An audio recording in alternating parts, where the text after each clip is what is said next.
Hoje eu trouxe um tema muito importante no mundo e principalmente no Brasil: a preservação da Amazônia e a alimentação no mundo. Vamos começar primeiro conhecendo nosso terreno. O Brasil hoje é uma potência agrícola mundial, responsável pela alimentação de mais de 800 milhões de pessoas em 160 países. Ou seja, alimentamos 10% do planeta inteiro. Nosso país é fundamental na produção de grãos e na pecuária. Além disso, nos últimos 10 anos, no mercado mundial de alimentos, o Brasil deu um salto, com sua participação de 20,6 bilhões para 100 bilhões de dólares. No nosso território, o solo é tão fértil que é possível plantar praticamente tudo o que se deseja, desde frutas, grãos, cereais, raízes e até culturas de florestamento são plantadas nos solos brasileiros. Realmente, no mundo, não existe país mais fértil que o Brasil. Porém, mesmo com todas essas atribuições e números expressivos, o Brasil está em terceiro lugar entre os países produtores agropecuários do mundo. O que nos impede de nos tornarmos a maior potência agrícola seria a falta de espaço para o plantio, já que os dois países mais produtores possuem um território mais extenso que o nosso.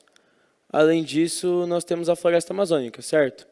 Que ocupa 42% do nosso território. Realmente, pensando assim, o problema pode ser a falta de espaço. Isso é o que muitas pessoas pensam, principalmente as que moram perto de áreas com florestas nativas, que a área que essas florestas ocupam poderiam ser melhor aproveitadas com o plantio de diversas culturas, e que a preservação das matas e a produção de alimentos, ou seja, a agricultura, são assuntos que não possuem relação e acabam agindo a partir desse pensamento, desmatando para fazer um acesso à sua casa, para criar áreas de pastagens, para aumentar o espaço do seu terreno e se proteger contra animais selvagens, ou simplesmente para a exploração do solo local, acreditando que essas e outras atitudes são irrelevantes para a natureza.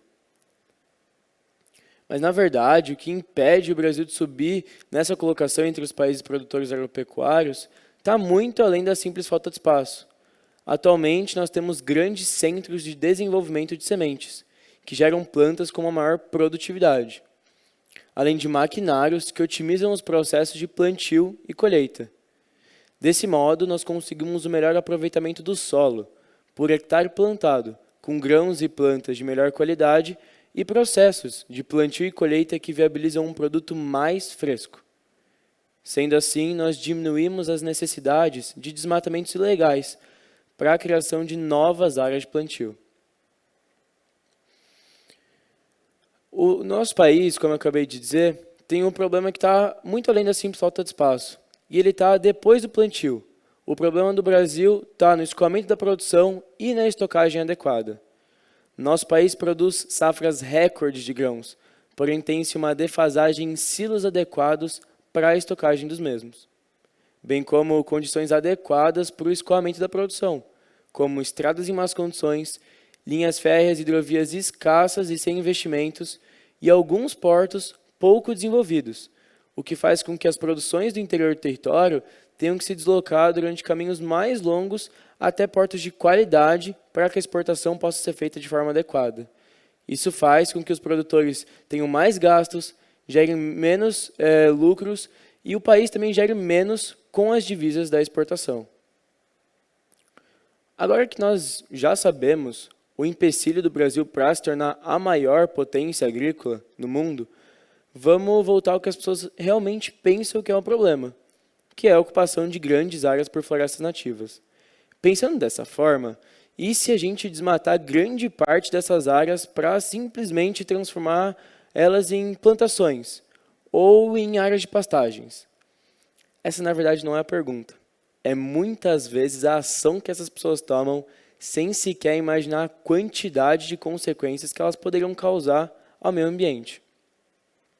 A principal delas, e que todos nós já ouvimos, é que haveria um aquecimento global daqui a alguns anos, e ele causaria uma drástica diminuição da fauna e da flora. São todas verdades, mas vamos concordar que apesar de serem extremamente importantes e já serem uma realidade no nosso dia a dia, Infelizmente, essas são consequências que não chamam mais a atenção da maioria das pessoas e já estão saturadas na mente da maioria delas. Por isso agora eu trago aqui algumas consequências que você provavelmente nunca ouviu sobre um mundo sem a Amazônia.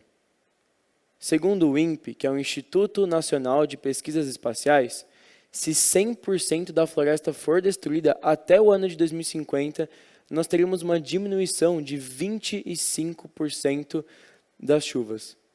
Isso acarretaria numa diminuição do fluxo dos rios, podendo gerar longos períodos de seca, comprometendo 90% das plantações brasileiras, já que somente 10% delas possuem irrigação. Além disso, o baixo fluxo dos rios também poderia comprometer a produção de energia no Brasil, que é majoritariamente hidrelétrica. A qualidade do solo e o curso dos rios também poderiam ser afetados, já que a cobertura vegetal garante a qualidade da terra e impede o assoreamento dos rios. Polinizadores e outros animais também poderão ser afetados, podendo causar a extinção de diversas espécies que nós só possuímos aqui, nessa parte do mundo. Devido ao seu tamanho, a floresta amazônica ela também é responsável por grande parte da umidade e das chuvas que caem em praticamente todo o território sul-americano, por meio dos rios voadores, que são grandes massas de ar com muito vapor da água, que vem do oceano, caem em forma de chuva na floresta, e lá as árvores, por meio de evapotranspiração, geram novamente grandes massas de ar, com muita umidade, que percorrem para praticamente todo o território brasileiro e os outros países sul-americanos.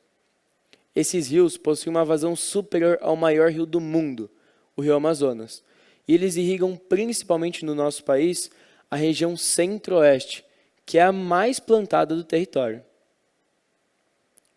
Outro estudo que comprova a gravidade desse problema é o efeitos do desmatamento tropical no clima e na agricultura, das cientistas Deborah Lawrence e Karen Van de Kar.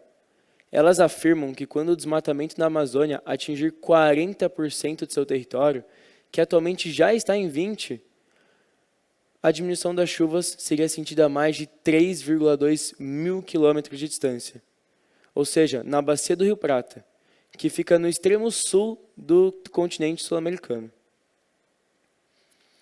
Com a diminuição dessas grandes massas de chuva, nós podemos concluir com certeza que haveria uma quebra do sistema de agricultura no Brasil, e de pecuária também, que ao considerar alimentos consumidos aqui, atualmente, 70% deles vêm da agricultura ou da pecuária familiar.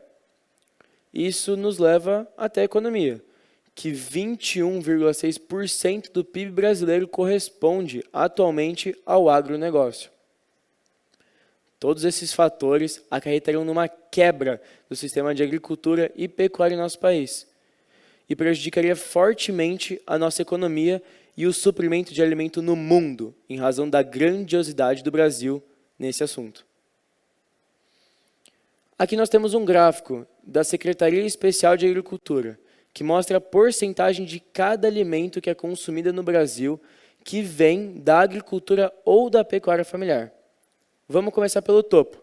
Nas carnes de origem animal, a suína, por exemplo, representa 59%. Ou seja, de toda a carne suína que é consumida no Brasil atualmente, 59% delas têm procedência da pecuária familiar.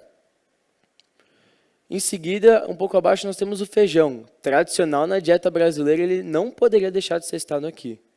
De todo o feijão que é consumido no Brasil atualmente, 70% dele vem da agricultura familiar.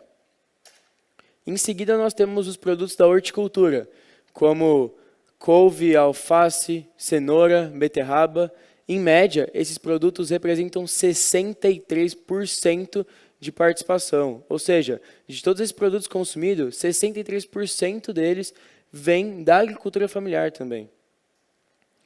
Em seguida, e por fim, nós temos os produtos mais específicos, como a mandioca, por exemplo, que tem incríveis 87% de procedência da agricultura familiar em nosso país.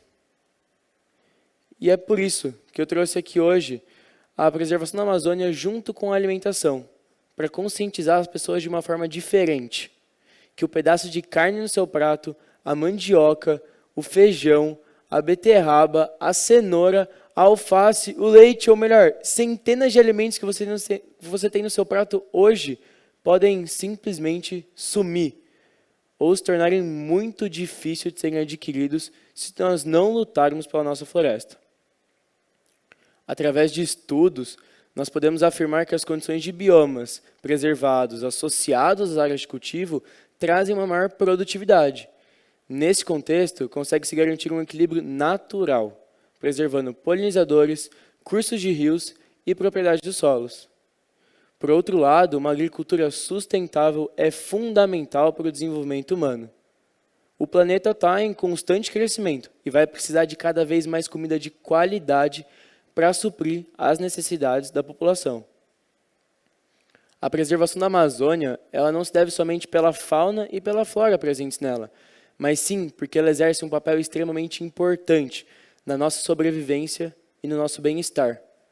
As políticas de preservação não devem ser encaradas de forma distante e independente. A abordagem dessas políticas deve levar em conta o desenvolvimento da sociedade aliado à conservação dos recursos naturais. Por fim, encontrar um caminho onde a natureza e a agricultura possam coexistir vai ser fundamental para o desenvolvimento de uma nação e, consequentemente, da humanidade. Diante de todas essas reflexões e esses acontecimentos, eu faço a pergunta a vocês: vamos reiniciar? Vamos trazer de volta todos esses assuntos que são extremamente importantes no nosso dia a dia, mas não têm a devida importância, que nós não damos a devida importância a eles. Obrigado.